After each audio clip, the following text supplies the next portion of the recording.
Salut à tous et bienvenue dans cette nouvelle vidéo donc cette fois de la réfection d'une pompe hydraulique. Alors là on va vraiment toucher uniquement sur la pompe hydraulique parce que le projet d'ensemble c'est la restauration de mon tractopelle John Deere JD 410. Donc c'est un tractopelle standard hein, avec pelle avant-arrière, dimension standard entre 7 et 8 tonnes. Donc un engin de chantier classique. C'est un projet que j'ai commencé, donc c'est une restauration totale, hein. Il nécessitera vraiment quasiment une restauration totale. Il y a peut-être que la boîte où vraiment il n'y aura pas grand chose à faire, je l'espère parce que j'ai pas encore ouvert. La réfection du moteur est presque terminée, donc j'avais fait ça il y a déjà un moment. Ça a commencé tout ça quelques mois avant que j'ai commencé les vidéos, hein, donc du coup je prends maintenant, j'ai fait une pause dans le projet et je reprends maintenant ce projet, et cette fois en vidéo puisque maintenant je fais les vidéos. Donc je pense que c'est une bonne idée de faire une vidéo, enfin une série de vidéos sur sa restauration, qui peut être intéressante puisqu'on touche pas mal de mécanique. Alors ça sera moins de l'usinage hein, dans cette série, ce sera plutôt de la mécanique générale, hein, mécanique presque agricole, ressemblant aussi à la mécanique auto. Donc le moteur est quasiment terminé, reste quelques petites choses à faire. Donc le moteur a été refait en entier, c'est-à-dire la totale, vilebrequin neuf, puisque à l'origine le tractopelle était non fonctionnel puisque une bielle un coussinet de bielle a chauffé, hein, donc a manqué probablement de lubrification, ce qui a complètement endommagé la bielle, les coussinets, le vilebrequin et ce qui s'ensuit. Donc j'ai fait une réfection totale, piston neuf, 4 pistons neufs, toutes les bielles, une bielle a été changée, hein, celle qui était endommagée, les autres sont impeccables, vilebrequin neuf, chemise neuve, segmentation neuf, soupape neuve, train de culbuteur neuf, et quasiment, donc il y a quasiment tout qui a été refait sur ce moteur, donc j'ai quasiment fini. Je vais également, il y aura un petit projet d'usinage je pense. Je vais également y mettre des guides de soupape en bronze, hein, donc on va probablement enlever les guides sont intégrés dedans, donc guides en fonte, on va les percer plus gros et presser une bague en bronze. Je pense que ça va être un projet. Donc la pompe hydraulique, j'avais commencé il y a un certain temps, je l'avais démontée il y a déjà quelques mois, mais il manquait des pièces quasiment introuvables, hein, donc c'est une pompe 40 cm3, donc qui n'est pas d'origine de ce John Deere, puisque d'origine il n'est pas censé y avoir une 40 cm3, hein, c'est des pompes plus grosses qu'il y a normalement là-dessus. Alors pas spécialement beaucoup plus grosses, c'est les mêmes pompes physiquement pas de différence comme ça. Donc celle-ci était mise dessus, hein, donc voilà. Alors c'est une pompe hydraulique à piston, donc 8 pistons placés de façon radiale, donc autour, hein. Alors c'est une pompe à débit variable et à pression constante, donc peu importe la vitesse de rotation, on a toujours la même pression, mais on a une variation du débit qui se fait selon la demande hydraulique, hein, qu'on fait sur la machine. Alors elle fonctionne donc toujours à la même pression. Son principe est assez simple, hein, je ne vais pas l'expliquer en détail maintenant, on verra peut-être ça plus tard à la fin de la vidéo.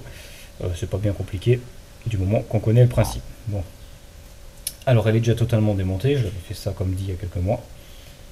Et bien sûr, j'ai rencontré bien sûr des problèmes, puisque apparemment j'ai pas de chance là-dedans, c'est toujours pareil, quand j'ouvre un truc c'est toujours en mauvais état à l'intérieur. Donc pompe en très mauvais état à l'intérieur. Alors je m'explique. Axe, foutu. Roulement, les deux roulements coniques, raide. Le roulement aiguille interne, très spécifique à John Deere et à ce modèle là, foutu, avec ses aiguilles qui sont foutues. On a les clapets d'admission qui sont pas en bon état, donc ça c'est encore à voir, je sais pas encore comment faire, j'en ai quelques-uns des neufs, mais ils sont quasiment introuvables à prix correct. Les pistons sont pas en mauvais état, mais ont pas mal d'usure sur le diamètre. Encore que ça va, hein, on est large dans les normes, mais j'ai un kit de piston neuf, hein, donc voilà, tous les ressorts vont être changés. Ensuite, on a la partie arrière, qui a aussi le roulement ici qui est plus utilisable, qui a été réparé. Donc on voit ici une grosse brasure là, donc ça c'est encore à voir. Bien sûr, il y a l'huile qui sort. Donc ça, c'est encore à voir.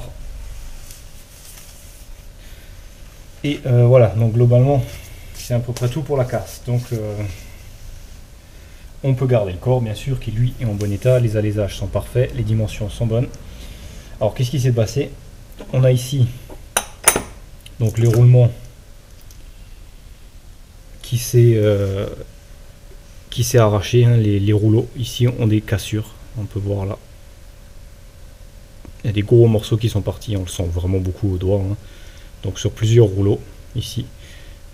Ici on sent bien des crevasses dans la cuvette. Alors, peu importe, de toute façon la cuvette je la change avec, hein. C'est pas des roulements difficiles à trouver, hein, donc ça, il n'y a pas trop de soucis. J'en ai des neufs, ça c'est pas une fortune, hein. Il y en a pour environ 40 € à changer les deux roulements pour de la qualité, donc la marque. Ceux-ci ont été changés puisque ce sont des Koyo, alors que les bagues ici sont des Timken. Donc ça, c'est déjà pas normal, c'est qu'il y a déjà eu changement des roulements sans changer les cuvettes. Alors pareil pour celui-ci à l'avant, hein. Lui en meilleur état, il n'y a pas trop de marques, mais tout de même quelques marques, surtout des traces dans la cuvette, hein, donc qu'on ne veut pas réutiliser.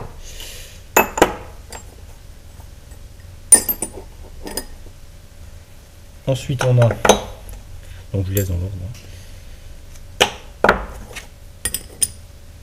on a le roulement intégré à l'axe. Alors ce roulement, il vient sur l'arbre ici, là-dessus.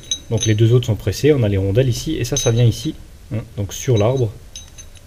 Et on a 36 aiguilles qui rentrent dedans ici autour, qui forment un roulement à aiguille, à rouleau si vous voulez, qui vient là-dessus. Donc la partie là est donc traitée, hein, c'est un chemin de roulement, et là aussi. Alors le problème, comme on peut voir ici, on a des cassures pareil. C'est complètement cassé ici, tout autour là. On a des beaux morceaux qui manquent, hein.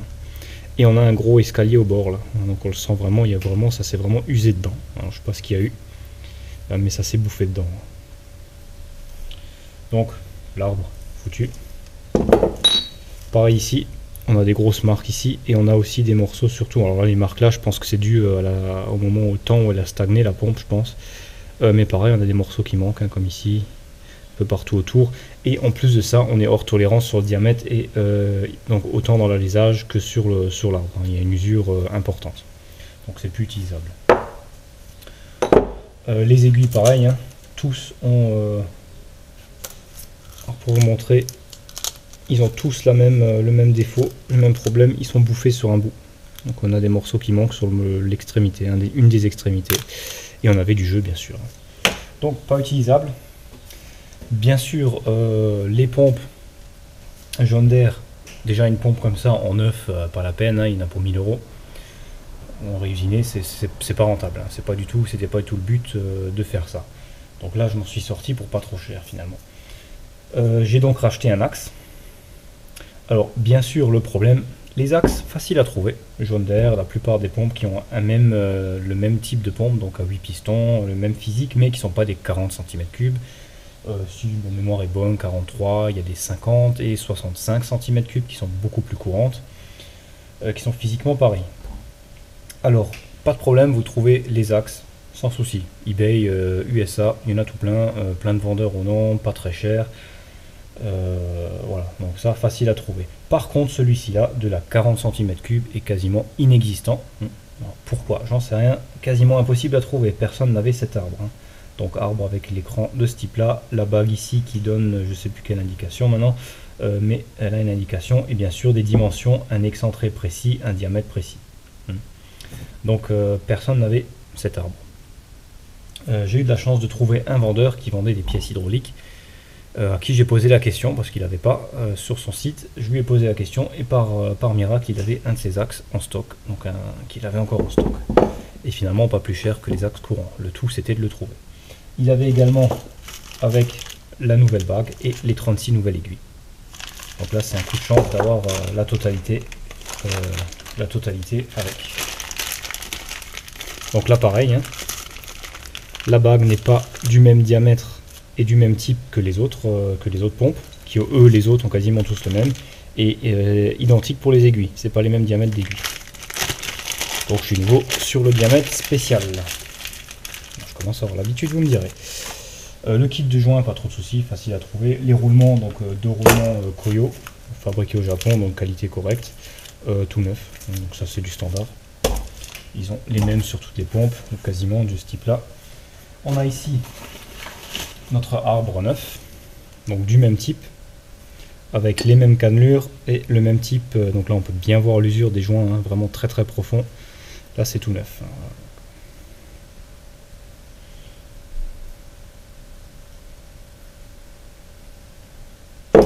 Donc c'est bien le même, avec le même excentré. Donc on peut voir les deux points ici de centrage, qui sont le premier pour le centrage de l'axe et le deuxième c'est le centrage de l'excentrique ici. Donc la distance entre les deux là nous donne la distance d'excentricité de l'excentrique. On a donc l'axe neuf et tout ce qu'il faut pour aller dessus.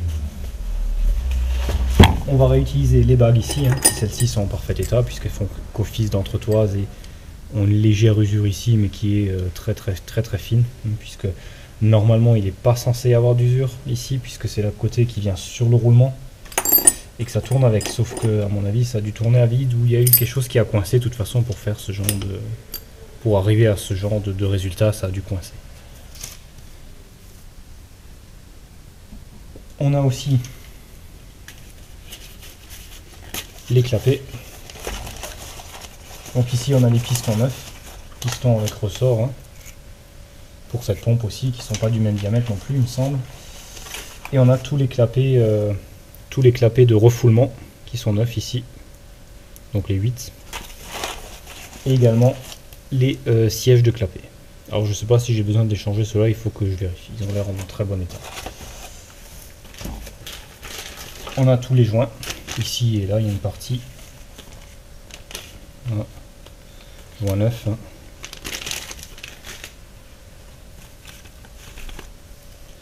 Donc pour tout, pour toute la pompe. On a aussi les ressorts, les clapets, les douilles, tout ça qui viennent. Donc tout ça, c'est pour la partie, le fil. Pour la partie arrière, donc la plaque arrière. Alors celle-ci, j'ai encore rien démonté. La plaque arrière, c'est une pièce à part qu'on démontera en dernier, puisqu'elle est complètement indépendante entre guillemets de la pompe. Et on a quelques clapets neufs, clapets d'admission.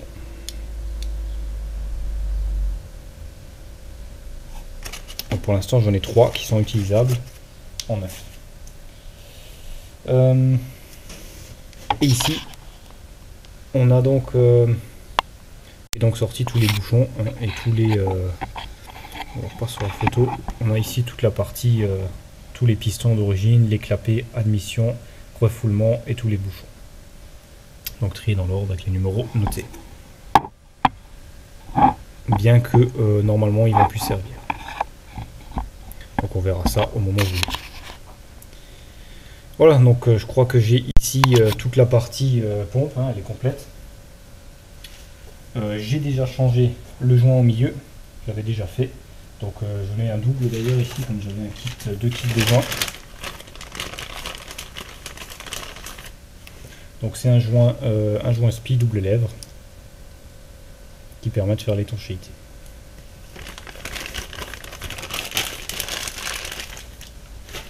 Donc très simple, juste taper dedans. On a également un joint torique en dessous, plus un petit joint en téflon.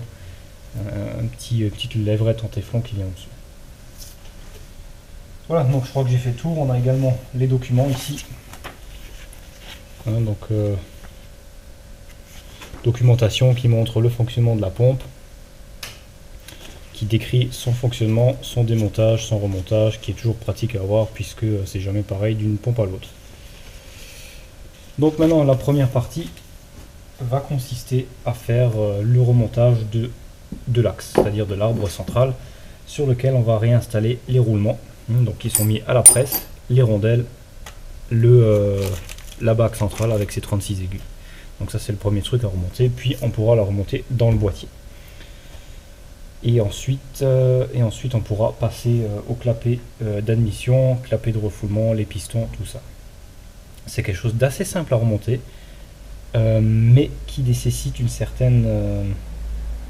un certain temps, puisque il va falloir encore vérifier les clapets d'admission qui me paraissent bien usés. Voilà, je vais donc faire la préparation, préparer de l'huile hydraulique, puisqu'il faut toutes les pièces doivent être bien enduites d'huile, et voir comment goupiller tout ça. Alors, après analyse de la situation, donc de l'ensemble, j'ai donc déjà nettoyé, dégraissé complètement la partie du corps, donc tout le corps. C'est parfaitement propre. On a deux petits soucis. Donc le premier, c'est les clapets. On peut voir les clapets neufs ont des pastilles plates et un siège bien sûr plat. Les clapets d'origine ont une rainure d'un côté et ont des clapets, des sièges en forme conique arrondie ici, qui vient à l'intérieur des rainures ici. On va donc réutiliser les anciens clapets puisqu'ils sont en état correct, hein, ils n'ont pas de traces d'usure et aucun souci. Donc on va réutiliser cela. Alors j'aurais aimé changer les sièges. Le problème c'est qu'on nous donne dans le bouquin de les taper par un côté, les taper dehors.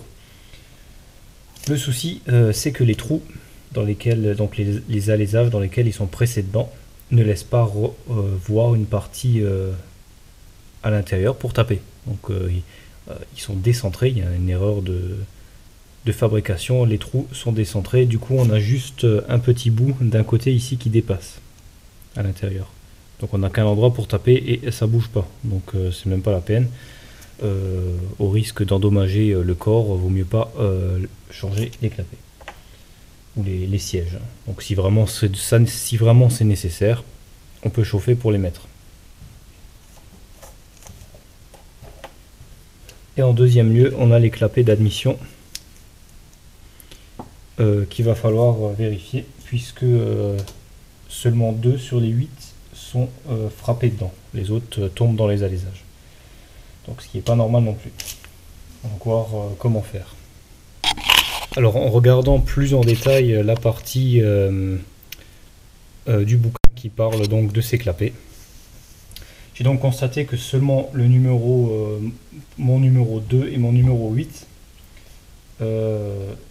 étaient rentrés dur dedans. Donc c'est les seuls qu'on pouvait appuyer un peu dedans. Donc celui-ci et celui-ci. On peut aussi voir à quel point ils sont usés par rapport. Donc j'en ai 3 d'utilisables en 9 seulement. On peut voir combien dépasse la soupape là, hein, donc 9, hein, et là elle dépasse quasiment plus. On peut voir l'usure énorme à l'intérieur par rapport à là.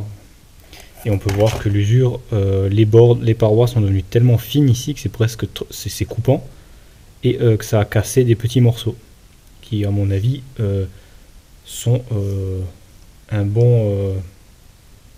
sont vraiment les morceaux qui ont pu casser, justement endommager le reste. Donc c'est une bonne option, une bonne explication, on va dire. Donc ces petits morceaux manquants là, ils sont bien dû aller quelque part, et ils sont probablement à l'origine, donc c'est un bon concurrent à l'origine de cette casse.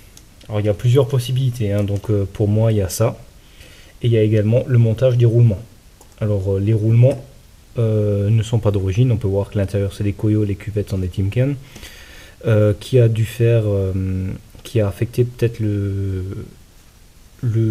montage, parce que on doit régler le jeu, c'est-à-dire que le jeu axial doit être de 2 centièmes et demi, 2 centièmes à je sais plus combien de centièmes, donc il faut un minimum de 2 centièmes et demi, 25 microns de jeu axial.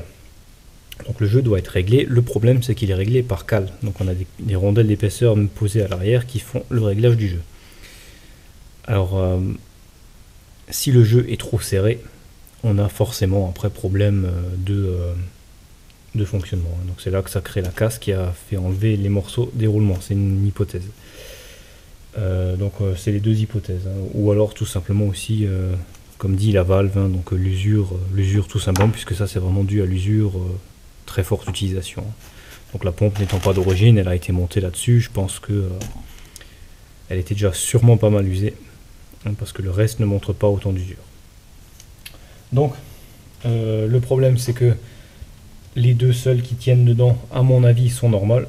Sont un usage, un montage normal, puisque le bouquin nous dit que pour les démonter, il faut les chasser à l'aide d'une pige et d'un marteau. Donc il est bien indiqué ici.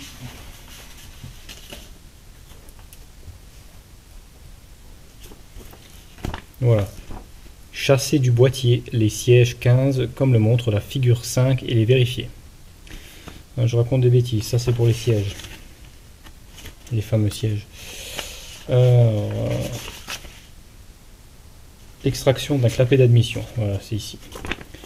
Retirer les bouchons et les clapets d'admission du boîtier comme le montre la figure 3. Donc ils sont chassés dehors. Donc on utilise un long chasse-goupille et un marteau. Donc figure 3, donc celle du bas. Et lors de la repose,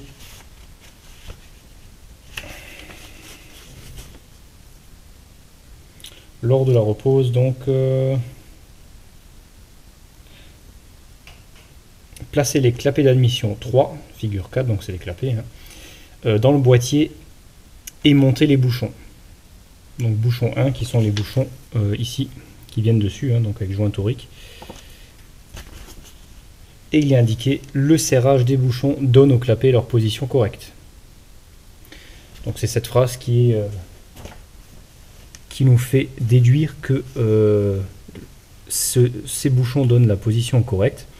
Ce qui veut dire que, par exemple, quand je prends cette soupape, ce bloc soupape, que je le monte dans un alésage ici, il tombe dedans jusqu'au bout. Donc il vient jusqu'à l'épaulement, jusqu'au bout de l'épaulement interne. Donc on a un épaulement à l'intérieur qui vient les bloquer. Le problème c'est que quand ils sont dans cette position, déjà ils ont du jeu, ça bouge, et qu'une fois le bouchon complètement serré, le clapet continue à avoir du jeu. Plus de 5 mm de jeu en hauteur, jusqu'à toucher le bouchon.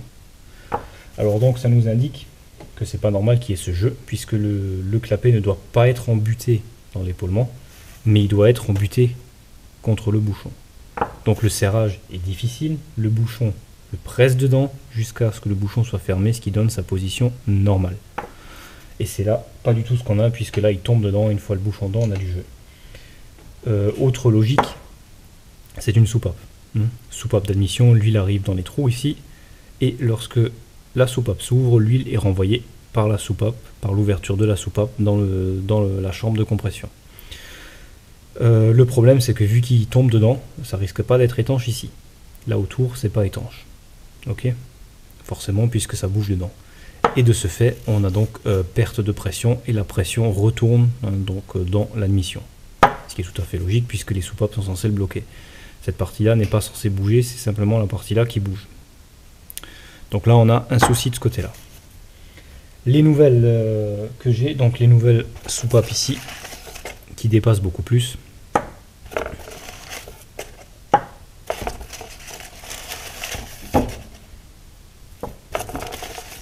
Ces nouvelles soupapes sont déjà beaucoup plus épaisses ici, donc pas d'usure, ils sont neuves. Et sont plus grandes en diamètre au bout ici, à l'avant. Enfin, sur toute la longueur, ils ont le même diamètre, bien sûr. Mais ce que je veux dire, c'est que celles-ci ont plusieurs centièmes de moins au niveau... on voit bien, si on regarde bien la lumière, on voit bien une démarcation très nette ici, jusque là, donc un trait carrément, qui est la partie qui est emmanchée dedans et qui s'est usée, qui a bougé, donc vu qu'ils sont libres et qu'ils sont plus tenus en place, ça bouge de haut en bas. Et ça fait un piston et du coup ça s'use. Et là on peut bien voir la trace d'usure et quand on mesure on a plusieurs centièmes de moins par rapport en haut où il n'y a pas de, où c'est d'origine. Certains en ont plus, certains en ont moins. Alors qu'est-ce qu'il y a eu, je sais pas pour quelle raison c'est arrivé, parce que normalement d'origine ils sont bloqués dedans, alors je sais pas du tout ce qui s'est passé. Ensuite on a les seuls qui tiennent ici, qui ont un diamètre plus élevé et ont beaucoup moins de perte de diamètre ici, puisque celui-ci par exemple doit être frappé dedans pour rentrer complètement. Et bon, ça reste quand même encore très léger. Le seul qui tienne vraiment bien c'est numéro 8. Alors celui-là il faut vraiment le frapper dedans. Numéro 8. Et ce qu'on remarque, c'est qu'il a besoin d'être frappé dedans partout. Il se bloque très facilement partout. dans tous les alaisages, ce qui nous indique que les alaisages sont bons et que c'est uniquement les clapets qui sont vraiment détériorés. Donc ça c'est déjà un très bon point, très important. On a donc ensuite nos clapets neufs qui eux sont vraiment plus gros. Là on a vraiment une bonne épaisseur en plus et on est dans les tolérances qui sont indiquées dans le bouquin. Alors ceux-ci ne rentrent pas, ceux-ci il faut vraiment les pousser dedans. Alors j'en ai 3, un qui est légèrement différent, il ne doit pas être du même fabricant ici. Le problème c'est que le vendeur, c'est le même vendeur qui avait les axes, il n'en a pas plus. Il m'a bien précisé qu'il n'en a pas d'autres et que c'est un reste de stock. Celui-ci n'est pas le même, donc à voir.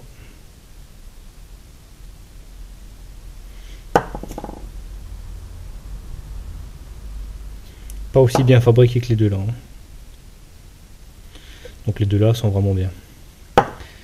Et on en a un troisième ici qui, pour je ne sais quelle raison, a été usiné. On voit ici une marque d'usinage qui m'a mis avec. Donc il y a une trace d'usinage de là à là. Le problème c'est que là c'est beaucoup trop petit et ça tombe devant avec plein de jeu. Bon, alors maintenant, plusieurs possibilités. On a la possibilité de trouver les autres clapets. Le problème c'est qu'ils sont pas faciles à trouver. Enfin, pas si compliqué non plus. Le problème c'est le tarif. On est à presque 40 € pièce. Il en faut 8. 8 à la limite. Bon, déjà on enlève ces deux là. Ça nous en fait déjà 6, mais on peut enlever le numéro 8 qui est en parfait état. Encore que, à voir, vu que l'usure est très prononcée ici quand même. Donc je préfère le changer. Donc on en a deux. Celui-ci est relativement moyen, je trouve. Donc à voir. Mais 6 minimum. Alors à 40 € pièce, plus frais de port. Bon, ça commence à chiffrer vraiment. Vraiment trop à mon goût. Ou alors, nous reste une autre possibilité, c'est de les fabriquer. Bon, alors fabrication, ça implique quoi exactement? Alors la fabrication, on a besoin de faire le boîtier. Alors le boîtier, rien de bien compliqué, relativement simple.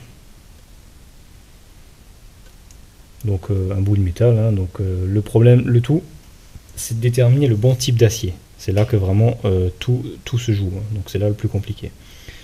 Donc on a, qu'avons-nous ici?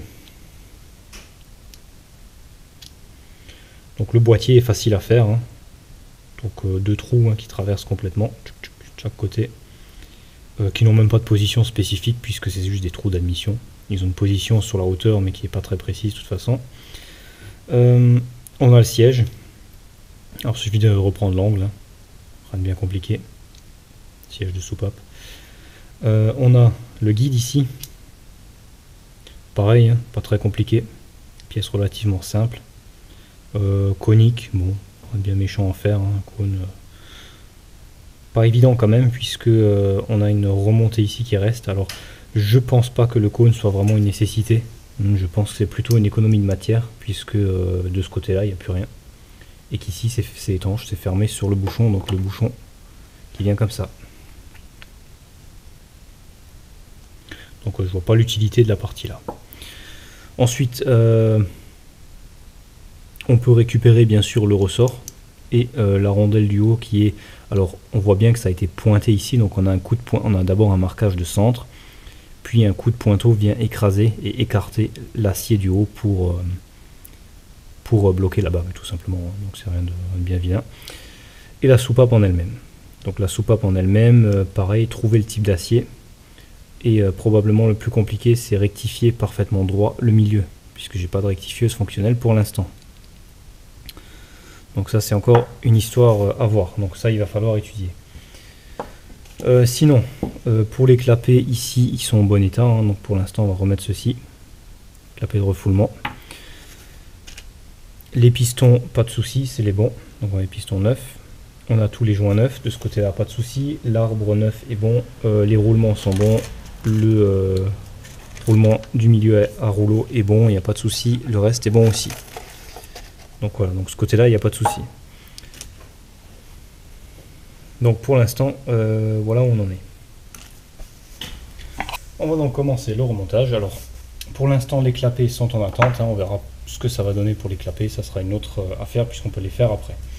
Par contre, on peut déjà monter l'arbre principal. Donc ce qu'on va faire, on va commencer par l'arbre principal. Alors la solution de montage, l'ordre de montage est relativement simple. On a ici les entretoises qui viennent en premier d'un côté, on prend un côté, on monte tout ça d'un côté, de cette manière-là, et on presse le premier roulement dessus.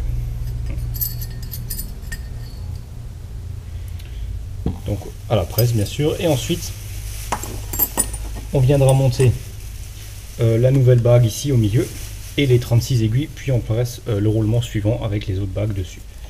Alors on a ici une entretoise, elle devrait passer dedans, non elle passe pas, non. Qui aurait servi normalement pour presser, mais peu importe. Les roulements peuvent être pressés directement puisque on peut prendre appui sur la face arrière puisqu'il y a assez de jeu, ça dépasse de la cage ici, vu que la cage peut bouger, hein. Donc ça dépasse, c'est impeccable. Donc laissez-moi préparer tout ça, mettre de l'huile pour bien graisser tout ce qui doit l'être. Et on se retrouve à la presse. Ça y est, on est à la presse, après avoir remué pendant une demi-heure tout l'atelier pour trouver une bague, puisque ce roulement-là a la portée qui ne dépasse pas. Donc on ne peut pas presser sur la cage, hein, impossible. Donc il a fallu trouver une bague qui vient dessus, qui a le bon diamètre extérieur et intérieur, pour ne pas bloquer sur l'axe et ne pas toucher autour. Donc enfin, j'ai pu trouver ça. Donc on va utiliser cette presse là. Alors c'est pas la même que d'habitude, hein, vous voyez c'est l'ancienne, enfin entre guillemets, je l'ai reçue après on dirait, qui a un avantage très intéressant, c'est d'avoir toutes les commandes par pédalier. Donc il y a un pédalier pour commander la descente du vérin, tout ça. Donc on a les deux mains libres, donc là c'est vraiment un plus. J'ai les deux parce que l'autre a un autre avantage. Déjà l'autre a une assistance pneumatique, bon ça limite c'est pas le plus intéressant, plus important pour moi, mais l'autre a le vérin qui peut se décaler de droite à gauche, donc il m'est arrivé à l'origine quand j'ai récupéré celle-là, je me suis dit bon je vais vendre l'autre, pas besoin de deux, et quelques jours après j'ai eu besoin de l'autre parce qu'elle avait le vérin qui pouvait glisser de droite à gauche. Ça m'a servi, j'aurais pas pu le faire sur celle-ci. Et vice versa, celle-ci a plus de longueur, de hauteur, hein, donc entre le vérin et le point le plus bas. Et là pareil, pas longtemps après, j'en ai eu besoin aussi, puisque quand j'ai fait la machine à laver, j'ai changé les roulements, la seule qui passait c'était avec celle-là. Donc finalement je garde les deux. Donc on va centrer au mieux possible le roulement là-dessus.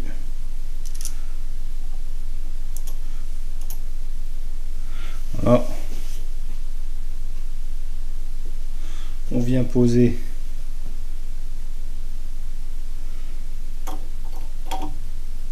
notre arbre dessus.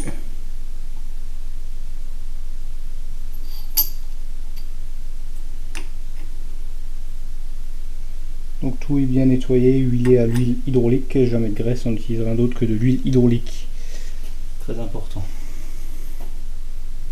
Et on va doucement ramener ça ici.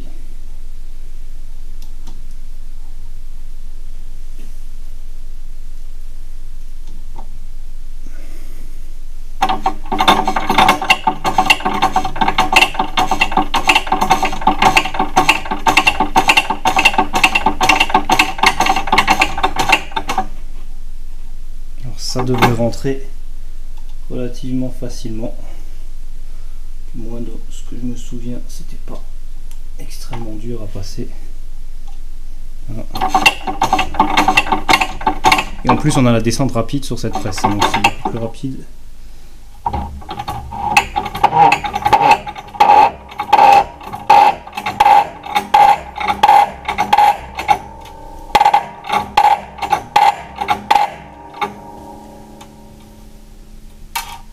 Ok, et là on peut utiliser le plus long parce que c'est plus dur à rentrer que je pensais.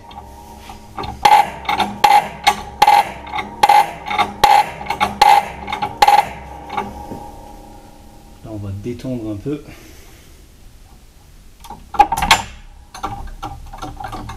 Là, laisser un petit peu plus de place pour passer entièrement l'arbre en bas. Ok. Et on va déplacer tout ça. Voilà.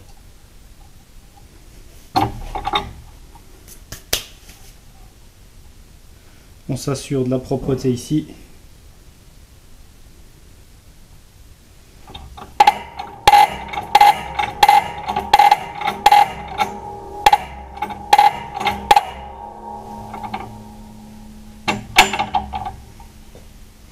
Et on peut donner un petit coup final avec. Voilà.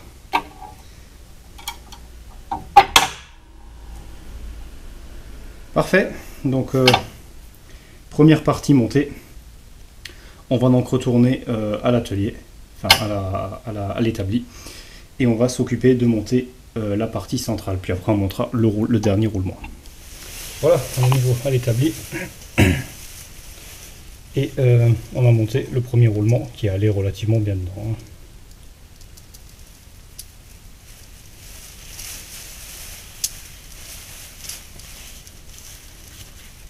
Donc on a l'entretoise au milieu et celle-ci est une brondelle qui doit tourner librement. Hein. On a la petite qui bloque au milieu qui a une légère différence de diamètre. D'épaisseur plutôt, pas de diamètre. Donc ça rentre assez bien, hein. C'est pas un pressage extrêmement fort puisque j'ai utilisé l'avance rapide sur la presse qui est celle de la descente rapide qui a suffi à le rentrer complètement. Hein. Donc c'est vraiment très peu. On était à moins d'une tonne, le mano n'a même pas bougé en fait sur la rentrée à peine. Donc, voilà. On aurait pu aussi chauffer le roulement. Donc dans le bouquin c'est pas précisé, ils disent de le mettre à la presse hein, sans chauffer. Mais on aurait très bien pu le chauffer à 80 degrés par exemple. Et là il tombe dedans. Donc on passe maintenant à l'étape suivante, très simple, qui consiste à monter notre chemin de roulement pour la partie avec les aiguilles, un roulement à rouleau ou à aiguille si vous voulez. Donc le vieil axe est foutu. On va donc pour référence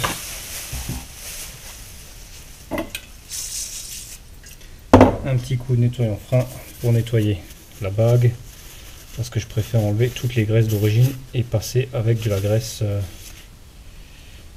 Vérifie qu'il n'y ait pas de bavure.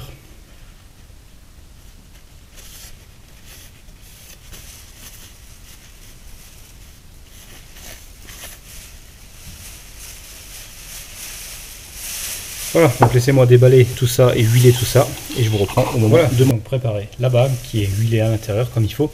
Alors faites attention, souvent ce qui se passe au transport, on a des marques et j'avais plein de petites marques, des impacts sur les bords qui faisaient des points hauts. Donc n'hésitez pas à passer un coup de pierrage dessus. Et j'ai également pierré très légèrement l'arête du bout ici. Parce qu'il y avait pareil, des petites bosses. Et là par contre, si vous ne le faites pas, l'aiguille touchant dessus va directement causer des gros problèmes. Donc ça va directement vous endommager l'aiguille. Alors faites vraiment gaffe au transport, il arrive que ça ne reste pas toujours en super état. On met donc simplement la pièce dessus. Hein. Et on peut, au fur et à mesure, venir mettre nos aiguilles. Donc, on va les sortir.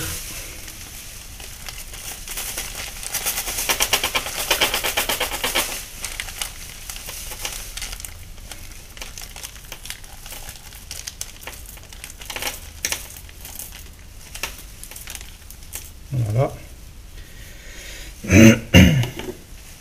Et celles-ci, on les plonge un coup dans l'huile, hop, et on les met dedans.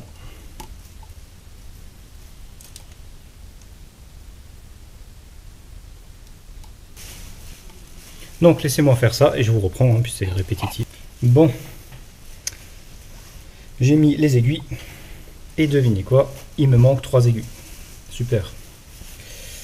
Donc au lieu d'avoir les 36 aiguilles, j'en ai 33. Pourquoi? Alors là, le sachet était bien fermé, aucune n'est tombée, hein. Ça c'est clair et net. C'est moi qui ai ouvert le sachet juste avant, il était bien scellé, il n'y a aucun trou, j'ai vérifié partout. Et il me manque 3 aiguilles. Donc décidément, je les collectionne tous, hein, donc tous les problèmes là-dessus, possibles et imaginables se produisent.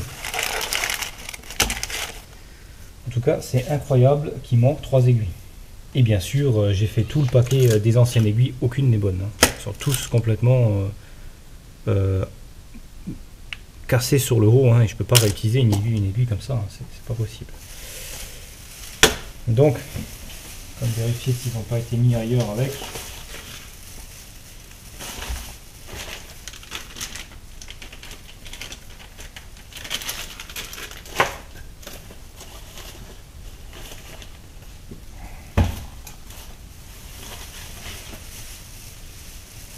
Bon, alors il va falloir trouver une solution.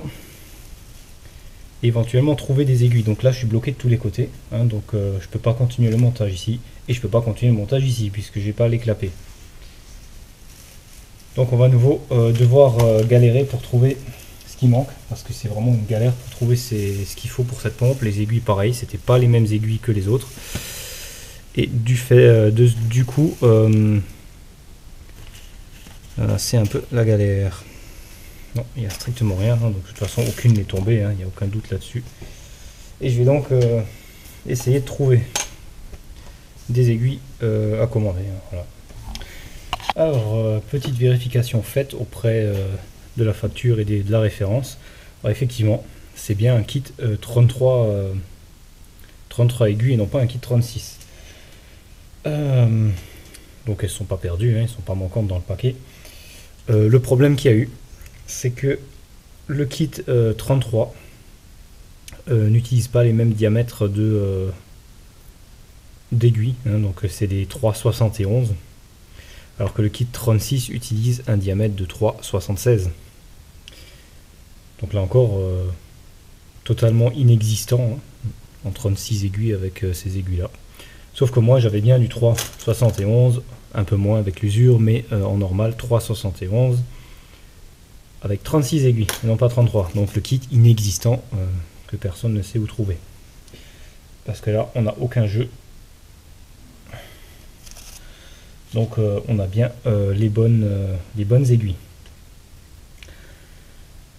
Il va donc falloir recommander les aiguilles manquantes.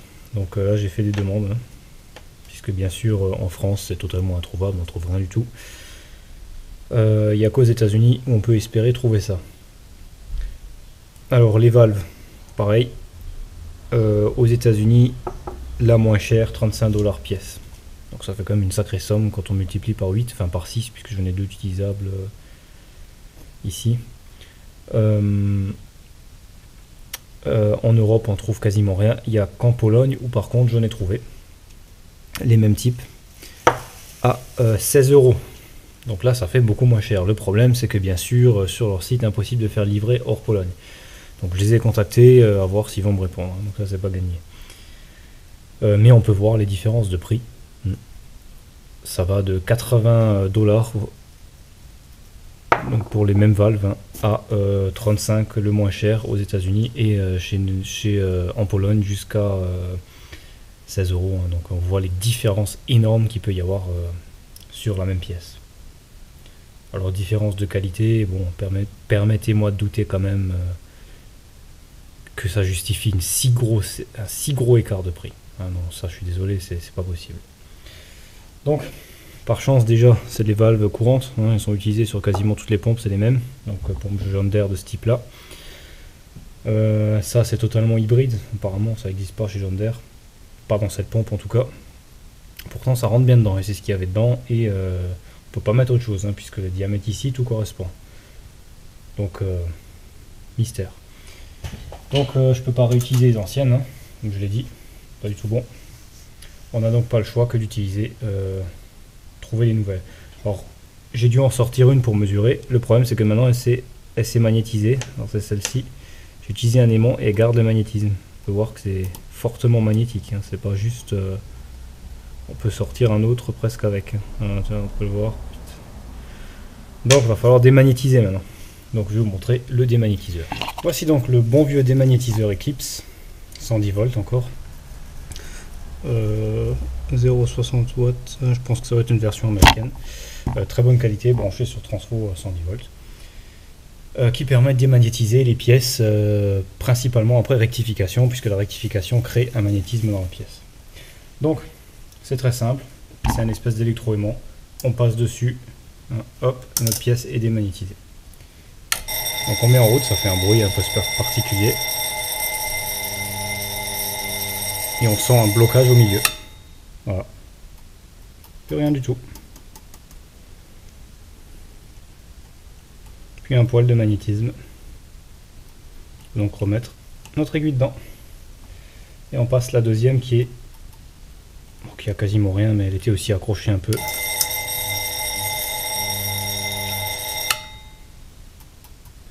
Parfait.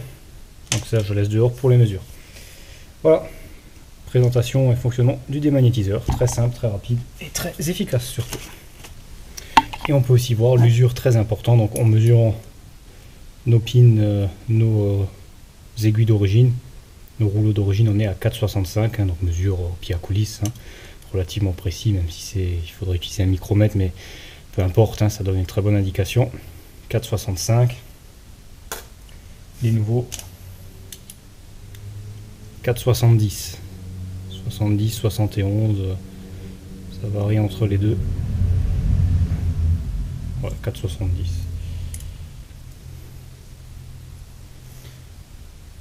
Donc ça fait une sacrée différence. Hein. Alors, pas la peine d'imaginer que les 4,76 sont les bons. Kit 36, 4,76, ça fait 6 centièmes de plus. Ça passera jamais dedans. Hein. Donc là, on a déjà plus de jeu. Donc si ça n'avait pas été les bonnes, on aurait un jeu excessif. Hein.